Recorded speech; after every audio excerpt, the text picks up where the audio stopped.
And she's not stopping there. Next year she's already got an NCAA scholarship to go and play in the US. What the top NCAA women's football league in the US. Fantastic, isn't it? Inspirational stuff, Daryl. And don't have to serve NS. Welcome back to part 2 of Yahoo Footballing Weekly with me, Yahoo columnist Neil Humphreys. Me, Yahoo editor Chia and Keong, and our good friend Daryl. We're back, guys. He's a good sport. He's been on 4 times as a Tottenham supporter and 4 times they've lost when he comes on. So it will change someday. We're honoured to have him on. Someday will change. To give Daryl a breather, we're going to bring it back local. Singapore football as always. And off the bat, I want to say again, every week we've got almost 100,000 on TikTok this week, clips alone. We're getting comments everywhere, Keong. Brilliant comments. And sometimes I see the comments and say, oh yeah, why didn't I think of that? Yeah. I get worried. I'm like, they should be doing the show. They should be doing the show. Yeah. Some of the comments here are thoughtful and well explained. Let's start with one long one. I think it's from our YouTube channel. Chuan Rei Heng. So he say, I wanted to support a team, but I don't know who do I support. I'm in the Sengkang Punggol area. Do I support Hougang? Maybe Tampines near? I cannot find a football in Sengkang or Punggol. Even if I say I support Hougang, I do not feel like a sense of belonging and so on and so forth. So basically, there's this thing about, Very cute, lah. Yeah, we're both Sengkang, right? You stay at Sengkang as well, right? Yeah, but Sengkang guys. So that's the beauty of, I feel, that's the beauty of Singapore. Correct. It's small. I used to support Woodlands Wellington. I live in Ang Mo Kio for all my life. And Woodlands is at least a 20 or 25 minute drive there or MRT right there. I could have supported Home United, which is based in Bishan, or Sembawang Rangers is based in Yishun. There's nearer teams, but I thought... Or even Hougang is not far. Hougang is not that far, but Woodlands is... I support that because I find their supporters a very strong base of supporters. Some of them which I'm still friends with. Is that why? I was going to ask you, why do you support Woodlands? I've been wanting to know. Yeah, they got, firstly, Wenger is such a character. So I have journalist dealings with him, and I support him. The fans there are also a very strong base, and then they are still fighting to restore the club back to its Singapore Premier League standard. But things are are going well, going here and there. But I think it will take a while yet. All right, Daryl, as a fellow Sengkangite, I don't know what it is. Sengkangarian, I don't even know what that is. What do you think? Who should he go for? I mean, it's really up to you, right? Whether you want to find a team that's doing well, or do you want a team that's just nearby your area? You just want to go and watch some live football. So that's you have a lot of choices actually. That's you the magic, have Geylang and Tampines, which are not that far away from Sengkang or Punggol. Yeah, but if you're in Sengkang Punggol area, just go and watch Hougang. Take the bus down or take the train down. It's only a few stops. Although now they are down at Jalan Besar this season. Yeah, that's why. But only because Hougang Stadium is being renovated, right? Yeah, just come down to Jalan Besar also isn't that far, like stop at Boon Keng or something like that. Singapore is really small. Yeah. I'll give you that's the magic, like you can, as a local fan, you can choose any team you want and just enjoy it and get to know like the fans or the club, find them like on social media, Facebook, their own Instagram and whatever. I'll give you the team wayang answer, romantic answer.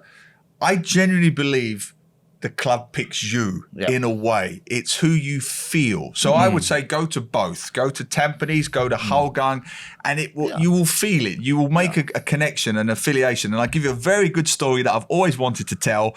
My dad actually was a Tottenham supporter until he was 10 years old, even though he grew up in East London. Now, if you grew up in East London, you can support either Tottenham or West Ham. Similar situation. They're relatively close-ish. He went into Bobby Moore's sports shop, right? And Bobby Moore happened to be there. Bobby Moore, if you're not familiar, is England and West Ham's only World Cup winning captain. Bobby Moore said to my 10-year-old father, who do you support? He said, Tottenham. He said, where do you live? He told him, said, then you should support West Ham. And he said, okay. And my dad, from that day on, supported West Ham because the captain of England of West Ham told him to support West Ham. So, for the benefit of our fan, I would say if the captain of Tampines you support Tampines, or Hougang is listening, our fan is going to go down to both of your games. And when he does, you have got to convince him to support your club. And that's how he will make his connection. It's the club you feel for. Yeah. Go for a few first, then pick the one which you feel most connected with. Yeah. Yeah. That's Which would be Hougang. I'm kidding. I've watched Tampines many Oh, you just times. need to get the players to Western You can sport even- shops, is it? You can even support Albirex way out in Jurong East if you are that connected with the White Swans. So- But I will say, and I don't want to take any revenue away from any club, but Tampines is the only club that has executive boxes. Oh, yeah, Do you know because- what I mean? The library. The library! If you go in Oh, the come Tampines on, library, guys. it During is the match. fantastic. I've done it with my daughter. You've got nice air conditioning. You've got those nice, sofas that you can sit back and you can watch the game. But you can't eat or drink. No, it's literally underneath they're, you. they're, but- they're going to put blinds on it after when the match starts. And in fairness to surprised they haven't Tampines, done so. I think they get bigger attendances than you think because you see a lot of uncles in the coffee shop on match day, and you can also watch from on the ledge and the all- ledge yeah, on the hub. yeah. So Tampines or Hougang, go to both. Yeah. Go to both and make your choice. But that's a great question. Thank you very much. I like that one a lot. Who have we got next? Do you want me to do the next one? Why not? Nick Tan. Nick Tan. Nick Tan, thank you for the comment. The compelling product issue we talked about last week, that the football must be compelling. You can't expect Singaporeans to go along just because it's a Singaporean product. It's You got have to be compelling. Yeah, it's got to be half decent. He says, the compelling product issue is something that has been there for years. It's just that football has suffered this to be fair. It's not just football that has suffered this to be fair. There are many competing uses for time and money. Whatever the product is, it must satisfy us quickly, whether it's the internet or Netflix and so on. You can't just assume that we're going to watch the football. If the FA or the clubs want a stronger mind share, they have to go out there and earn it. That is the reality. We and the businesses and schools, we owe the FA and clubs nothing. It's up to the clubs, it's up to the Football Association to make us watch them. Absolutely right. What do you think of that, Daryl? There's some truth in that, but I also have to disagree with the part about like the instant gratification. Like we know this is what people are, short attention spans and all that. But if we are aware of that, just take a step back and then, think what can be a better use of your time. Do you just want to be playing games on your phone or on your iPad? but things or at least as- schedule it and say like, okay, I'm going to watch football. Football with can my be very friends, true, or with my family and just enjoy a few hours out. But football is, it can be very trivial to the non-fan. It can be like the best thing in the thing for the fan. Yeah. So for the non-fan to make that trivial become something that compels him to come back. I think the clubs themselves must do the True. do the outreach thing. You can't assume that if they don't come and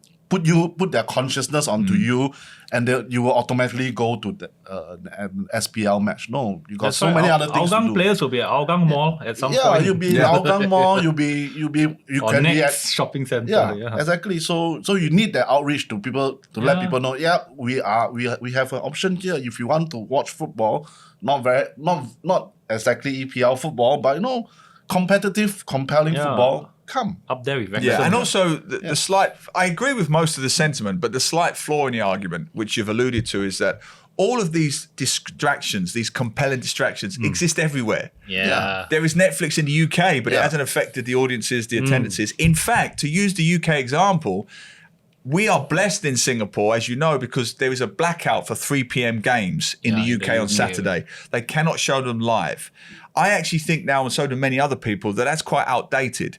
And there's a growing campaign or school of thought that is saying, if you make 3 p.m. games live in the UK, and Sky and everybody else are desperate to do that, I actually don't think it will affect attendances that much. Yeah. Maybe at 1 or 2 clubs, maybe, but they'll still get the TV revenue anyway.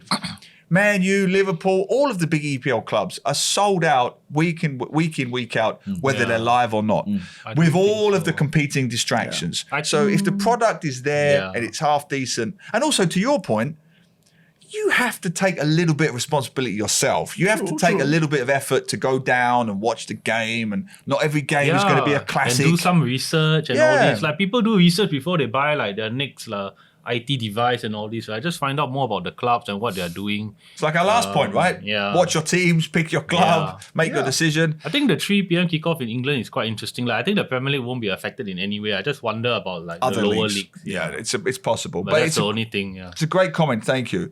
Let's get to the next one, Keong, because I Okay. love this one. I Okay, really this one love is by this one. Mook. The best way to start marketing is to make attractive and affordable jersey kits. People will purchase them and they become walking advertisement for your clubs. Lion City Sailors is the only club that gets it. I could not agree more. I agree. It's Han Keong, grab your cap there. Is that a Liverpool cap up there? up there. Well, I'll make my point. Now, I think this might be one of my all-time favourite quotes because there is a perception that merchandise is just a greedy cash grab for the rich clubs and all that. Actually, it's not. It's something more symbolic than that.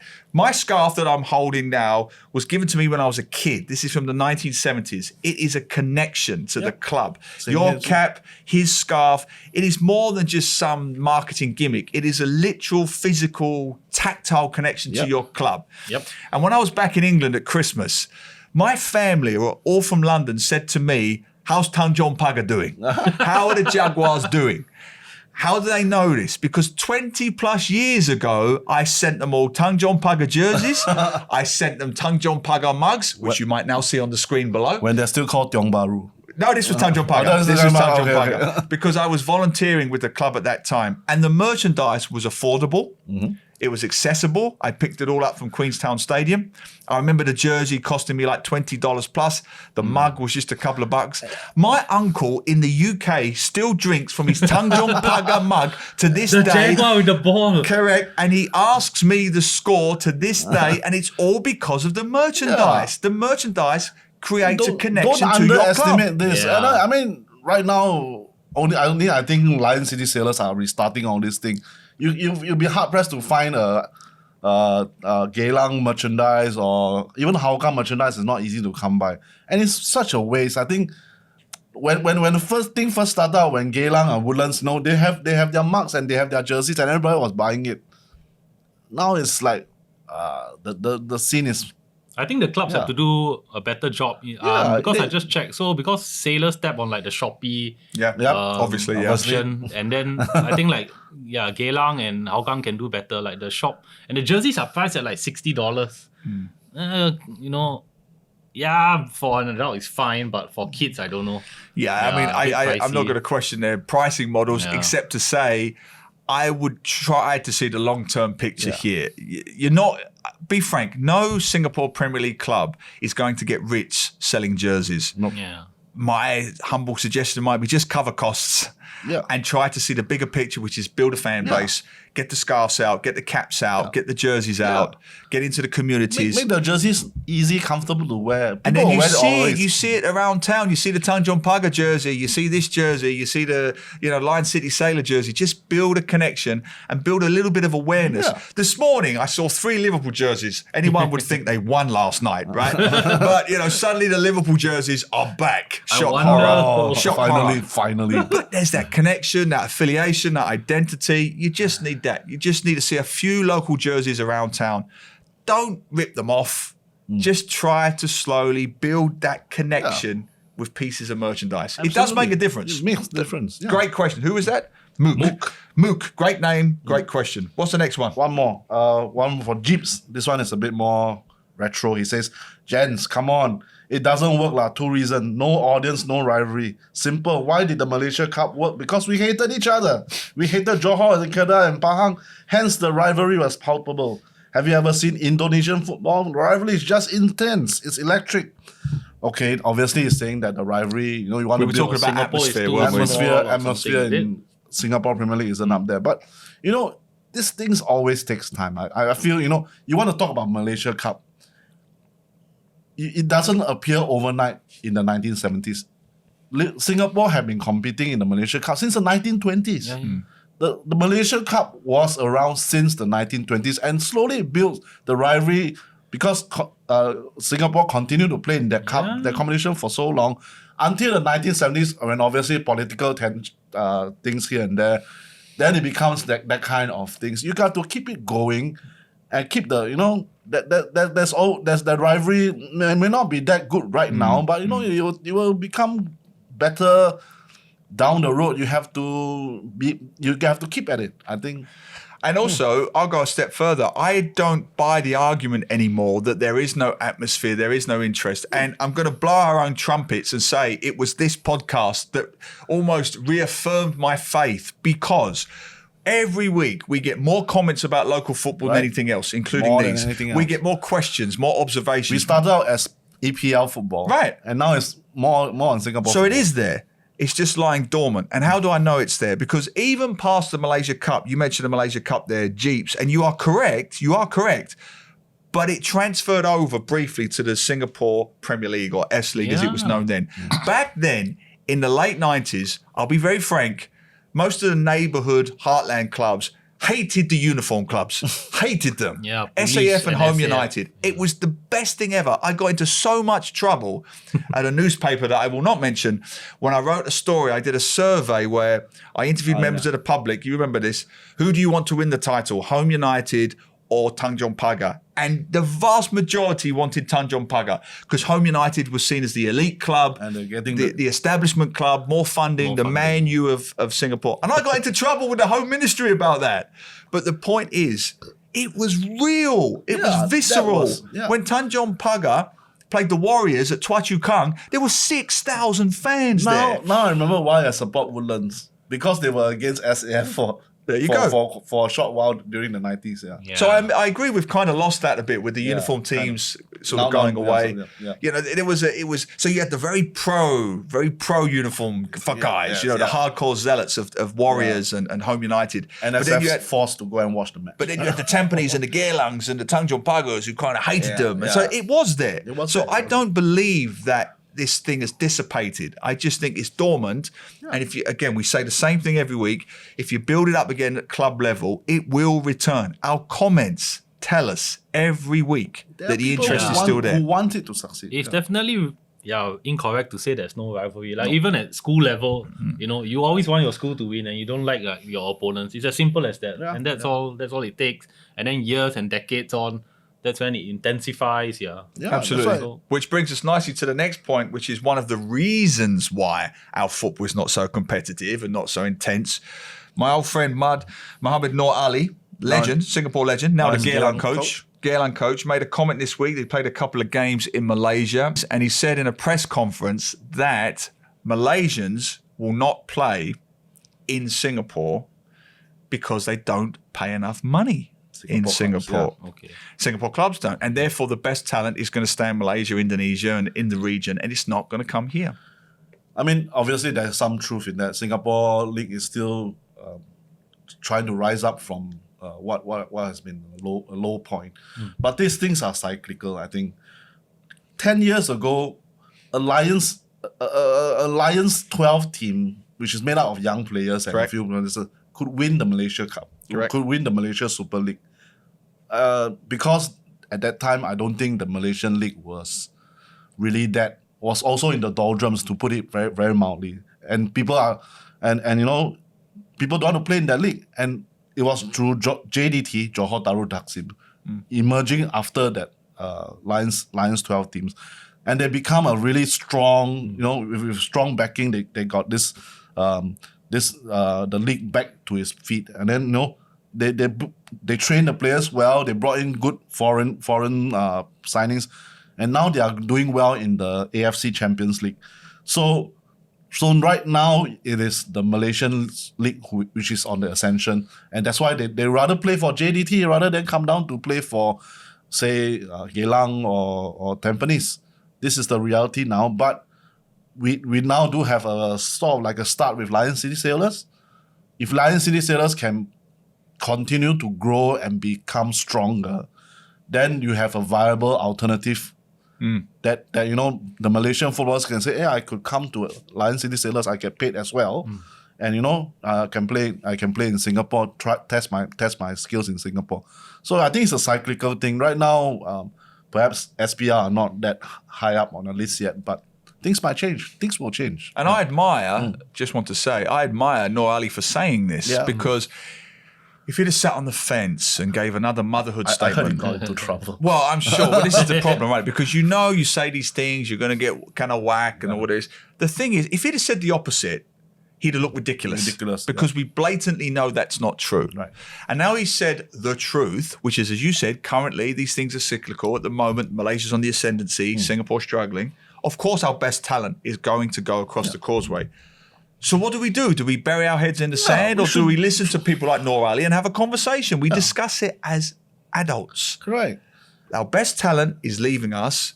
What can we do about it to possibly keep it? Talk to sponsors, talk to invested interests, and go from there. But do not bury our heads in the sand because it achieves nothing. Yeah, it must be. I mean, to keep beating, sailors are showing the way. So, And don't tack on anyone who speaks up to say, maybe we can do this or maybe we can improve that. If you're going to whack anybody who says something slightly critical or negative about Singapore football, we will get nowhere. Nowhere. We will get nowhere. So, Noor Ali, thank you. And you're welcome on our show any time, my old kaki.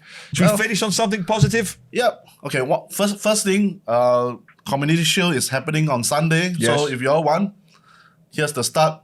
Here's a good start. If you want to start supporting the Singapore Premier League Community Shield at Jalan Besar. Great LB plan. Rex versus Hougang Hougang. United. And we're going to go, right? We can't be hypocrites. We're going to gonna go. go. You'll see us there. Don't heckle us. No, Don't you heckle. can. It's fine. What's the Fine. time? What's the time of the match? 7:30. All right, 7:30, Jalan Besar. We'll 8 be there. o'clock. Yeah. So I think anyway we'll end off on a good note. We've always been supportive of women's football in Singapore. So last week, this 18-year-old midfielder Danielle Tan, attacking midfielder, she's now studying her A levels in London. So while she's studying, she said, I want to go for a football trial. She's already a very good footballer, by the way. So she wants to do a football trial, and then she got a contract with the London Bees, which are affiliated to Brentford, if I'm not wrong. Brentford. So last Sunday, I think it's last Sunday, one of the Sundays, she came on as a substitute in one of their FA Women's League minor league matches, becoming the first Singaporean women's footballer to play in a European league. And guess what? She started the move that led to their goal in the match. Absolutely magnificent. I'm a broken record. I say it every week. I will not apologise for saying it. Pathways. Yeah. Parents and young players want to see pathways. How do I get from A to B? And this wonderful young girl, Danielle, kudos to you. You are doing it. You are what we need on this show. So every time some kiasu person, there's no this, there's no that. No. Danielle is doing it. She is finding a way of balancing her studies, balancing her football, and combining the two to make a career in the game. Good for you. You are showing Singaporeans a pathway. And she's not stopping there. Next year she's already got an NCAA scholarship to go and play in the US. The top NCAA football women's football league in the US. Fantastic. Fantastic, isn't it? Inspirational stuff, Daryl. And don't have to serve NS. You had to bring it down. Well, I'm going to say this. Danielle, start your merchandise off now. Get the merch going. Get the merch All going. the clubs better start signing her London once she's Bees. ready and come back. Yes. Women's Premier League looking out. I just saw the trailer yesterday for Nike Air, the new film about Jordan. They signed up. Nike Air signed up Jordan when he was still when he was still in college. When he was in college, right? So all the This big investors NCAA. out there, follow Delight's path, invest in women's football, get some money on this Danielle Tan now. Yeah. Get the merch going. Danielle, this show is dedicated to you. I don't know why I'm showing a West Ham scarf. Well, London. It's London. It's London. Yeah, but they're West London. But congratulations, Danielle. Yeah. Good stuff. Good stuff. And we'll wrap it up. Let us know what you think about Danielle Tan and this wonderful young career she's having, and about local football generally. Send all your comments to Yahoo Southeast Asia on YouTube, Yahoo SG, Yahoo_MY on Twitter, and Yahoo SEA on TikTok. Thank you very much, guys. We will see you at Jalan Besar, hopefully on Sunday, Yep. for the Community Shield. See you there, guys. See you there. See you there.